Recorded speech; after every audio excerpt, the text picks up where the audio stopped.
Hey guys, it's Helly and welcome back to my YouTube channel. In today's video, I'm gonna share some of my recommendations from the best YA fantasy books that I've read.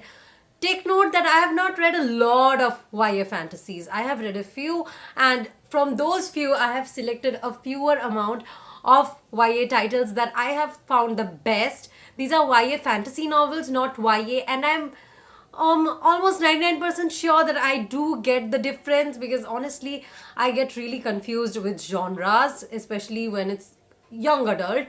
If I make any mistake, I'd love it for you guys to tell me in the comment section below. So without any further ado, let's get started with this video. And this video is sponsored by Glorybug Publications.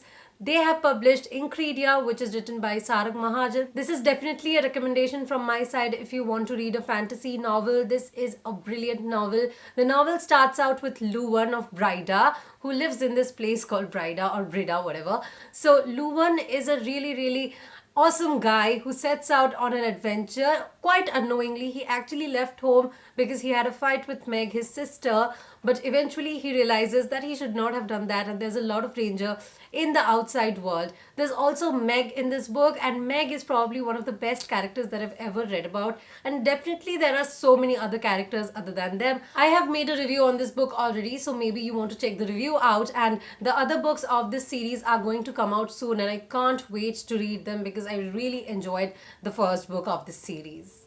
My all-time favorite young adult fantasy has to be An Ember in the Ashes. The first three books are out and I've read them all and I've loved them all, and I really think I know what's gonna happen in the fourth book, which I'm not ready for, but I'm not sure yet. So this book follows Laya, who sets out to find the resistance to seek help for her brother, and she has to go to the Black Cliff Academy where Ilias, Helene and so many other children are being trained. They're not really children anymore though, but she has to go there to spy on the commandant. They're living in a world where everyone is almost reduced to slavery. It does not really matter what their occupation or what they are doing, and it's really painful to see such amazing characters in such a condition. This book arouses a lot of emotions in you. It makes you angry, it makes you afraid, it makes you very thrilled, it makes you feel liberated, and it makes you feel so sad at times. And that is why I really loved this book series. I have read the three books, as I said, and I can't wait for this book series to end. But then I also know that I'm going to be very sad when this book series actually ends, because it is amazing, and there's no other YA fantasy series that has thrilled me as much as this one has been able to, even though there are a lot of hyped books in this genre. The next will be Children of Blood and Bone by Tomi Adeyemi. This book was so hyped. The whole year everybody was anticipating this book, and I am so thrilled to read it too. Although you guys know I did not like the ending of this book, because it is a cliffhanger definitely, but then I just did not really feel very satisfied with the ending. I also did not feel very satisfied with Enan, who is the male protagonist, but Zelly, the girl, the female protagonist of this book, and also Amari, she's also another female protagonist, both of them make up for it. This book is set in Odisha, not Bhubaneswar wala Odisha. This is a different place entirely, and I really thought it was like something close to Bhubaneswar, and it's not like that. So Odisha is a place where there used to be magic, but then one day magic was stolen from them, and those who do have the power and the ability of magic are actually punished most of the times.